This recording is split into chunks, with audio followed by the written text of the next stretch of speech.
Hello, hello, hello, everyone. My name is Ariane Harley Emerson, and I'm the CEO and Artistic Director here at Elevate Vocal Art. And today is Founders Day. Yes, we are so excited to celebrate Elevate Vocal Art and the many founders that have created this incredible program. There are founders who are staff members and board members and vocal artists and apprentices. There's so many different kinds of founders who have been involved in our origin story. And so today we are celebrating all of them, and we're also asking for your support. We're asking for you to consider making a gift that will support this work, whether that's Summer Institute or Bent But Not Broken or Elevation or any of the programs that we offer out there in the community, school residencies. So please consider doing that. We'll talk a little bit about that throughout our time today. You'll be able to scan the QR code that says Donate Now, or you can go to our website, elevatevocalarts.org, and you can give a gift there. Any amount is helpful for us meeting our mission. And we'll talk about why in just a moment. And if there's not even $1 to give today, that's all right. We ask that you share this stream. We ask that you share our posts. We ask that you come and see our apprentices, see our elevation. Come to Bent But Not Broken 3.5. There are many ways that you can show your love and support today on Founders Day. So now that we have that there, I want to introduce you all to some of my favorite folk. So today I am being joined by some other founders who have a role in our Summer Institute. So Summer Institute is a 5-week program that we offer emerging vocal artists who are ages 18 to 25. We'll get into what the program is in just a little bit, but you can go to our website, elevatevocalarts.org, and learn all about what Summer Institute is. And you might just want to bookmark that Summer Institute page, because applications for our next Summer Institute 2025, will be opening in the new year in January. So you might want to just hit bookmark that, whether it's for yourself or for a student or emerging vocal artists that you might know that is in your life. So now that we've got all that business out of the way, I'm going to ask some of our founders joining us today to introduce themselves. I'm going to start with just the next box that I see, which is Brian Ming Chu. Tell us, I guess I just told everybody who you are, but who are you, Brian, and what do you do in life? Hi, I'm Brian Ming Chu. I'm streaming to you from South Philly, and I'm based in Philly. I started out getting to know Ariane and through this group, through the Elevation Ensemble, their flagship ensemble that supports people of diverse backgrounds, and also is championing composers and poets that are underrepresented in our everyday art output. And I was graciously invited by Ariane to become one of the members of the faculty this past summer. And I serve as a voice teacher at a liberal arts college up in Pennsylvania. And I was delighted to have this opportunity. What I would say was unique about this to me was I came from a background of freelance performing a lot in my own work, either as a teacher or as a performer, both as a soloist and as a choral musician. And when I first started singing with Elevation Ensemble, it seemed to me like, okay, another professional style ensemble doing very interesting repertoire than a lot of stuff that I was used to doing. But when I started to work with SI, the Summer Institute, I realized something very different. This is only this past summer that I was involved, and they had started this 2 years prior. So it's clearly, SI is foundational to their mission. And I didn't realize how important that was until I got involved with it and started to work with a team of incredible staff, faculty, And then, of course, the apprentices. And what is clear about what they're doing is reaching out to find that next generation of leaders in the vocal community and the choral community, but who come from diverse backgrounds, but also have very, very wide-ranging talents to bring to the fore. For instance, choral conducting and choral musicianship, but also singing in various different kinds of repertoires that's pollinating the arts, and trying to reach out to a community of the next generation that is basically finding the people who are interested in choral music, performing music of underrepresented composers, but particularly from a perspective of equity and diversity and championing that kind of resolve. And I think spending the week, especially in person with the apprentices and with the staff members down in Delaware this past summer, really showed me what an incredible way that they were supporting the skill sets of these apprentices, building the sense of community. And I would say that some of my most inspiring musical experiences that happened that summer via just the amount of energy, cohesive energy that occurred through this program and through the missions of that program that I got to see firsthand.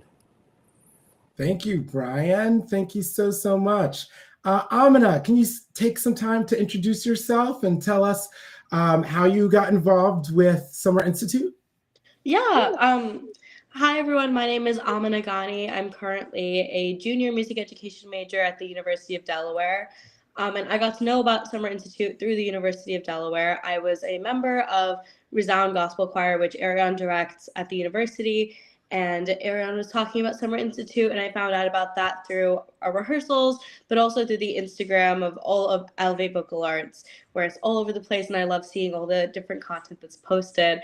But I saw it, and I was really intrigued by it because I was looking at other artist programs, but a lot of them you had to actually pay for to go to, which was not something that was really feasible for me to do, especially as a college student and someone who's so young in my career. And the thing that really stood out to me about the Summer Institute was that I actually got to be paid for my time there through a stipend. And so it really took that accessibility part a little away. Like, I felt like I didn't really have to worry about the money and the financial burden of doing a summer program. We learned a lot about different aspects of performing, solo and ensemble skills, but we also learned about how to present ourselves in a professional atmosphere through interview skills and resume writing and all this fun stuff. Overall, I honestly had a fantastic experience, and I hope to join again at some point. But yeah, I learned about it through just being at the University of Delaware and social media and Ariane and all the lovely work that I've been helping out with Elevate Vocal Arts. Awesome. Thank you. And Bree, you're next in the squares. Why don't you take it away? Hi, everyone. My name is Bree Keller. I am currently a second-year graduate student at the University of Delaware studying vocal performance. I also did my undergrad there in choral general music education and graduated in 2023. I'm currently, as part of my position at UD as a graduate student, I'm a voice teacher as well. So I get to teach a studio of musical theater minors as well as voice minors and some majors as well, which is my passion, and I love to do that.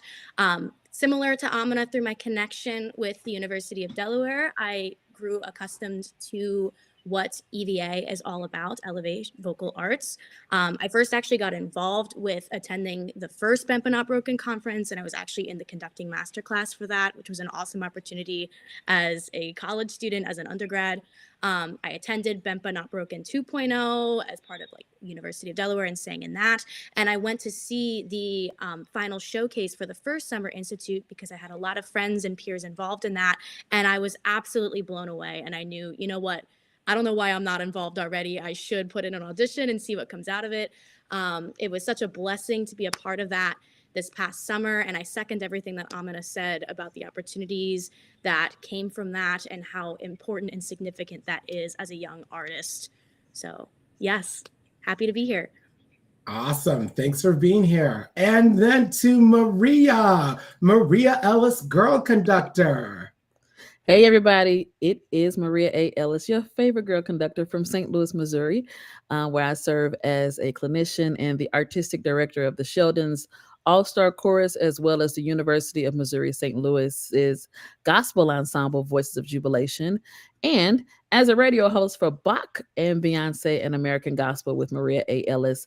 I have been a part of the Summer Institute since it began. I'm so honored that Ariane has trusted me these last few years to be a part of the faculty. And I teach classes on social media and other things that are outside of the normal things that we do as artists. So some of the things, the day-to-day things that we do as artists. So I get to have the privilege of working with students of that nature, and also have been a part of Bent But Not Broken since its inception. So I'm just grateful to be a part of whatever Ariane got going on. We are appreciative that you say yes. So thank you, thank you, thank you, thank you. Well, so you've heard a little bit about Summer Institute. And so I'm just going to throw a couple of just questions out there, and anyone can feel free to answer these sorts of questions. But the first thing I'm going to ask is, how did Summer Institute make you feel? Before we get into like all of the nitty-gritty things that we actually did, how did it make you feel? Like at the end, how did you feel? And anyone can feel free to jump in. It's rewarding to be a part of somebody's career when they're just starting off, and you get to like give them the insights of the things that you didn't know about when you were their age. And so it's kind of, in a way, it's kind of like being a parent, where like you can say, okay, let me guide you through these different stages so you don't take these bumps that I took. And then it's just so rewarding to see how they start at the beginning of the week, and then by the end of the week, they are like so much more confident in their skills as artists and the things that they have to present or be a part of. The confidence level is increased by so much. So it's very, very rewarding as a faculty member to see the growth of all the students that come, of the apprentices that come through the Summer Institute. Awesome. Thanks. Yeah, building off of that, I felt empowered, not only as a musician, but as a young professional and as a human. Like all of my skills combined as a human being and as a young artist, as someone who's building their career and their professional persona, I felt empowered throughout that entire process. Absolutely. Yeah, definitely adding on to what Bree and with what Maria said, I felt very proud to be a part of such a fantastic ensemble of people who collaborate so seamlessly and really work so hard to be able to come up with the final culminative projects. Like thinking about our performance at the Freeman Center and how that was kind of halfway through the week, and so we all had to come really prepared with our music. And because of the caliber of the people in our ensemble and our cohort specifically, I feel like we really pushed towards that, and we really were ready to come in with a really nice work ethic and be able to really put our best foot forward for all those performances. I loved like the solo work where I felt really proud of myself because I saw my growth as a musician that whole week, but also throughout the entire process of having those weekly voice lessons and really coming to my own like personal musicianship with those pieces that I was singing. I also really loved recording in the studio. I thought that was a really cool opportunity because we got to record in a professional studio, and how often do you get to do that as a college student? And as a music education major, I really think all of those experiences are really going to help my future students and really embody me as an educator to give those same experiences to my students however I can. Awesome. I would just say that, to piggyback on what Amina was saying, that the experience is clearly not monolithic. And I think there's just, the apprentices are being offered so many different angles with which to hone their skills, refine their skills, and then think about them in the same bubble of being around other colleagues talking about those kinds of things very intensively. And on top of that, of course, the amount of music that had to be achieved in a relatively short amount of time, and then going from one thing to the next, I was looking at the schedule for you apprentices, and I was thinking, oh my God, how are you guys not completely burnt out? But you were so in it with the intensity of it. What was great is that everybody supported each other, and so there was a cohesion that happened organically. I don't know if it was the same the first year, but it was remarkable to watch, because what I felt was that everyone challenged each other to their best abilities, their best performances, because of that feeling of very quickly, and in like 2 or 3 days down and together at the conference center, where just there was this incredible bond, and where you guys were feeling supported and feeling that you could do what it was necessary to bring the goods to everything that was being asked of you, and I think that was remarkable to watch, and the fact that it gelled so fast made the whole experience for me like just absolutely exciting, because I would just like start the day and be like, oh, what are these guys gonna bring? Because there's no ego. There was just like total love and support that came through it all, and I have never had that experience in this kind of a endeavor. Absolutely. Absolutely. And I think the community aspect is one of the things that I felt like most moved by. I felt like a crazy person when I was, after SI, I was dashing off to catch a flight in Spain, and I was writing to everyone. And I was like, everyone's going to think I'm crazy crying in this airport. But I was just like, I didn't want to like leave the community, because the community just was so special. And like, it was just a wonderful group of humans that were supporting one another. And I have every, confidence that you all will remain, all the apprentices will remain in each other's corner, like even moving into the future, which is just absolutely incredible.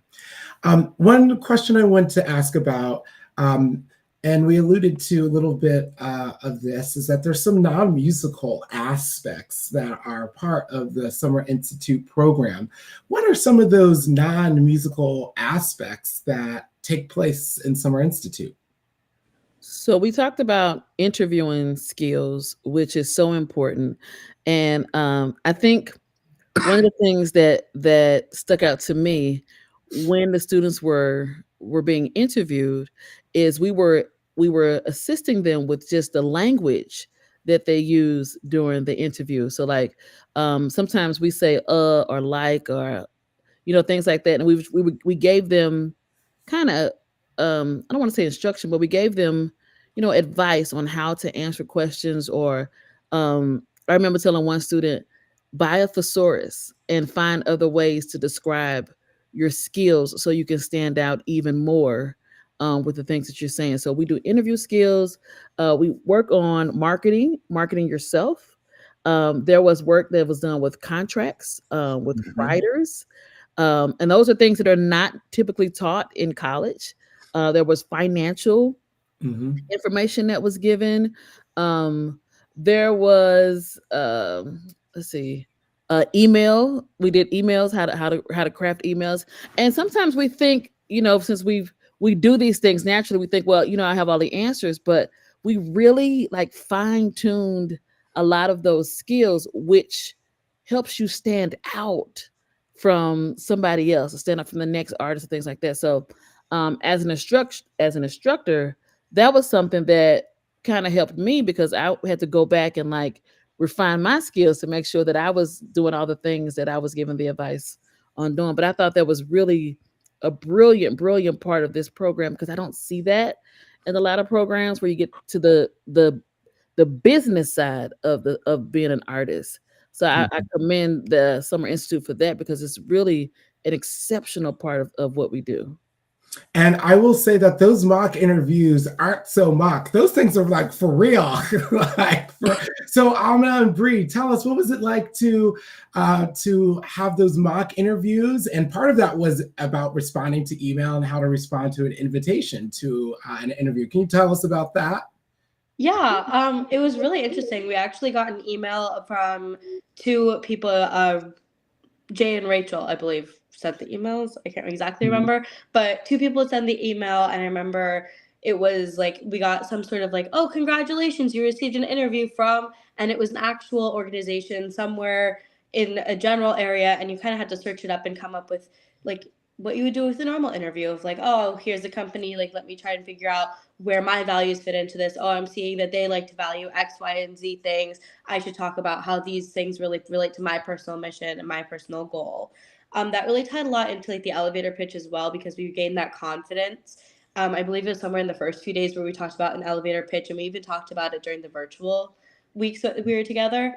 But really learning how to carry yourself and using those skills to influence your interview was really interesting. I remember there was also an email that was sent out kind of late at night after some rehearsal, and it was expected that we were supposed to reply to it, but it was kind of like, oh, we're not going to tell you to reply to it. Let's see if you're going to reply to it. And I remember like not too many people ended up replying to it. And so we learned that like, oh, when you get these emails, like replying in a timely manner is a really important skill that maybe even though it was a little bit later, and sometimes you may think like it might be better to just wait and send the email for the morning or something like that. Responding in a timely manner is also really important. Absolutely. Bree, do you want to add to that? Yeah, definitely. I second a lot of what Amina and Maria had already stated, but I think what I really want to like highlight on is the fact that a lot of those hard and soft skills are often just presumed knowledge that people have in the professional world, when in reality it's not. And I really appreciate how we took the time to break down how to present yourself in an interview, how to format your resume, your CV, how to present that in either an interview setting or through how you engage with professionals via email. All of those things that you really don't have the time to talk about in like a full college program, where they don't really spend that much time talking about that as a music major. Like those skills are very important in order to actually bridge your success out as a professional. The financial literacy session, like I still hold that knowledge to myself today. Like nobody taught me how to do taxes or like what any of those forms really are. So like it's important knowledge that we all should have as young artists going out. And I'm so glad that the Summer Institute took the time to highlight on those skills, as well as all of the other musical aspects of the Institute. And speaking of musical aspects, one of the things that we spoke a lot about was vocal pedagogy and vocal health. So Brian, can you tell us what was the goal or the goals that you had for students as far as learning about their instruments, phonation, and how to care for the voice, and just vocal pedagogy in general? Well, I would say that, so I was charged with leading sessions in vocal health, and it was, for me, working with this kind of group of students who already have some background in understanding that. It was more an idea of like, okay, coalescing things that are common knowledge, and then also maybe clearing up things that people wonder whether these are good practices or they're more like myths. And I think what was great was the ability to actually integrate that as we would do the sessions and talk about the different things that you have to be mindful of in your vocal hygiene, and then also the physiology of it. Then the students had an opportunity to address it in their everyday, because they were dealing with a very intense schedule.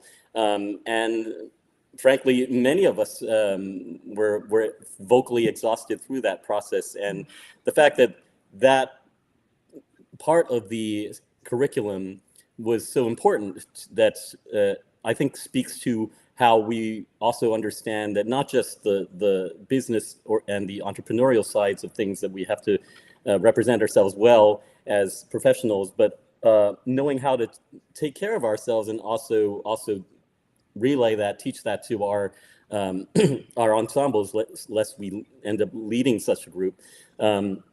That's so crucial, because preservation of our health, because as we know, is crucial to being able to stay, always ready to do the next gig. And I think what was great to watch was that the students took that to heart. They were bringing their straws to rehearsals. They were like really watching how they, handled their voices in and out of rehearsals. And I think it became very clear, like this is something that has to be as much part of your awareness as how you comport yourself in the real world. Absolutely. And particularly if you're singing in professional ensembles or touring, like with, like pop artists and doing like these huge shows night after night after night. Musical theater, opera, all of these things are vocally demanding. And to be able to know how to care for your own instrument, know how to properly mark how much or little to sing in a rehearsal or a voice lesson, I think is really, really critical, as you were saying, to making sure that you can put your best foot forward, and that you can put your best performance forward as well. So thank you for talking about that. I do want to switch gears a little bit to talk about the diversity of the repertoire in and of itself that was performed. And anyone can feel free to answer these questions. What kind of performances, what kind of repertoire was performed or presented? And just talk to us a little bit about that. So one of the things you told the faculty to do when we got assigned our different students is to, first look at what they had sent in as video auditions. So we got a sense of not just your voices, but also your awareness of repertoire and what you think your voice can do, and also maybe what you're starting to be interested in trying out, but not necessarily know that that's your wheelhouse. And so I found that was really interesting for me in helping choose repertoire. Sorry, I got interrupted. Am I still there? Yeah. Can you hear me? Okay, sorry. I stepped away from my. Okay, anyway, I'll just continue. In that it shows that the program was actually interested in not just having students stick to their one lane, but actually explore multiple kinds of repertoire. And it also geared, especially because of that Juneteenth program, towards the faculty choosing repertoire that had some reflection upon Black composers or Black poets. So that was often gave me an opportunity to work on repertoire that I normally don't get exposed to. So help seeing how students found their voices, their individuality through that kinds of repertoire, and the stylings of that are very different than your classical choral repertoire, I think was very, very unlike most kinds of similar summer programs. Absolutely. Anyone else have any other words about the breadth of the repertoire? Yeah, I would love to talk about the repertoire that I sang with Dr. Jill. So I got to sing lessons with Dr. Jill during my time at SI. And I got to work on jazz, and I got to work on more of contemporary music. And I thought that was really cool because as we all did our showcase in the first day that we were all together in person, I got to see that through the personal repertoire that people chose, the solo vocal repertoire. It was so vastly different, and there were so many different genres within that. So it really wasn't you having to stick to musical theater and classical and really honing in those skills, but it was kind of dedicating to whatever you felt like you want to improve on as your personal artist, and being able to have that type of autonomy over the repertoire that you get to sing over the weeks was really cool, because I got to sing At Last and I got to sing I Have Nothing, which are two very cool songs, but that's not songs that I really work on that much in my typical repertoire when I'm in my university, although my voice teacher very much encourages it. I do also want to get my singing with the languages and learning the technique for other things. So it was really cool to dip my toe and really realize how much I really enjoy singing those different types of styles. I would also have to highlight that we did a little bit of liturgical chant, I believe it was called. And we got to do a specialized service for that, but we also were working on things like Kirk Franklin and really lovely gospel pieces while we were also highlighting both of those. And it wasn't really one over another. It was like, well, you're learning this one, let's also learn this one. And it wasn't really othering either type of style, which I thought was really nice as well. Absolutely, yes. And doing Compline was it was so different than the Juneteenth program, for sure. And I personally believe that those skills are so fundamental if you want to be particularly a gigging and freelance musician, being able to read Anglican chant, Gregorian chant, to understand the order of Compline and how to do that kind of service. That's where there are a lot of economic opportunities for singers. And so I think it's really critical to be able to have those skills. I know for sure I did not learn about Compline until I was outside of my undergraduate study. And like, I'm so grateful for knowing that and having that skill set. And I'm glad that it's a part of SI as well. And I think it's really, really important to have that as well. Well, we're going to show a little bit of singing from SI, but before we do that, I want to see what are some last words before we listen to a bit of a performance on our way out today. What would you want someone to know? I would say if you're a young artist, or if you plan to have any type of career as an entrepreneur, as an artist, please, please, please make sure you're following all of the Elevation Vocal Arts pages so that you can be a part of the Summer Institute. It's such a valuable program. It's something that I wish I had when I was coming up as an artist, or not even just as an artist, but as an entrepreneur in the music world. So it's definitely worth your time. You meet so many wonderful people. You can make so many great connections, and it's so worth it. So please apply when it opens up in January. Absolutely. I would love to really quickly add that as a Summer Institute Vocal Arts apprentice, Bree and I actually got to come and sing with Elevation just yesterday at Delaware Theater Company, and we got to kind of just work with the professional musicians there. And that pipeline is also really cool because as a junior music education major, I don't know where else I would get that opportunity of really taking my musicianship and really having it valued in such a high caliber and being put into those situations and really being able to just delve into the music and really wholeheartedly make the music with some professionals is really an amazing opportunity. Absolutely. Yeah, absolutely. I could not emphasize enough how important of an experience this was in my development as a young artist, and I feel as if I can speak for my peers and how that's impacted them, how much of a difference it makes to have all of those diverse musical and professional opportunities and experiences. The fact that the Juneteenth concert and the Compline concert were within 24 hours of each other could not have been more different. Like, we sang the Magnificat, like that Right. was insane.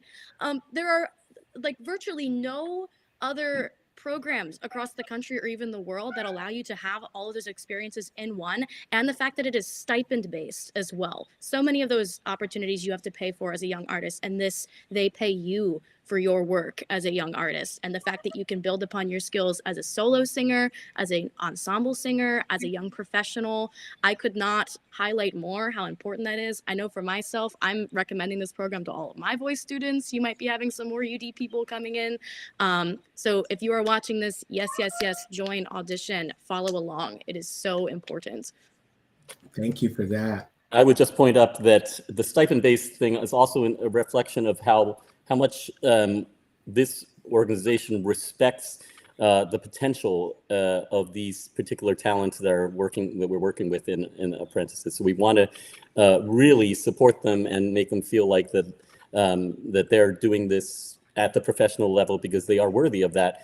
And I think it's completely unique because, as Arian was saying earlier, and as Bree was relating, the intensity of wide kinds of repertoire in a very short amount of time is really just challenging the apprentices to be as versatile as possible. I would say, as a professional singer myself, I would say so much of my ability to succeed in this business, in this profession, has to do with the fact that I don't stay in one lane as far as my training and what I try to hone and my refinements. And what this program clearly is doing is championing the idea that you don't just do one genre, one repertoire, but you learn how to be as versatile as possible, because your skill sets in one side will impact or reinforce how you do in another, and that's so unique. I've never encountered a program that is similar to that.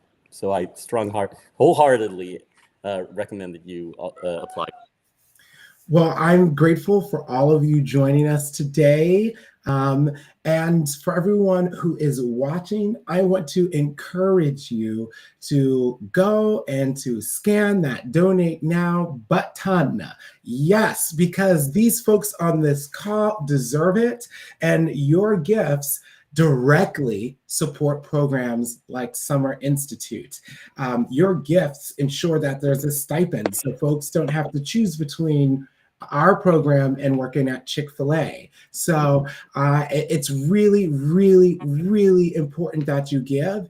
Every single dollar goes right back into the program. It's not buying us a Lexus. I don't even drive a Lexus. So please know that this is going straight back to our apprentices, our vocal artists, and also back to students in our community and our PK to 12 programs that we do throughout the state of Delaware. So I want to say that now is the time to give. You might be thinking, I'm going to do this later today, but I want to stop you from scrolling and stop you in your tracks and encourage you to do it now, because these phenomenal young people are worth it. They are absolutely worth our investment. What they are going to do in this music ecosystem and how they're going to move it forward, how they're going to diversify it, how they are going to use arts to speak to the critical issues of our time and strengthen our democracy is worth your investment. So it's a truly, truly worthy cause. And we ask for you to give what you are able. And even if that's $1, that $1 will go right back into the program. So a gift of any size is helpful. So we spoke a little bit about singing some gospel, and today we're going to end with a performance of our apprentices singing Kirk Franklin's arrangement of Lift Every Voice and Sing, which if you don't know, it is 100% a bop. This performance is from it was our closer at the Juneteenth concert held at the Freeman Arts Pavilion. And a shout out to all of the folks at the Freeman Arts Pavilion who were great hosts, gave us great tours, also helped in our professional development sessions. We certainly could not have done offered the Summer Institute program with them. So a huge shout out to Patty Grimes and Molly and the entire crew there. And a big shout out as well to Mid-South Audio, which is the recording studio that opened up their doors free of charge to all of our apprentices to help them learn about the process of recording. So I want to thank those critical partners. And here is Kirk Franklin's Lift Every Voice and Sing.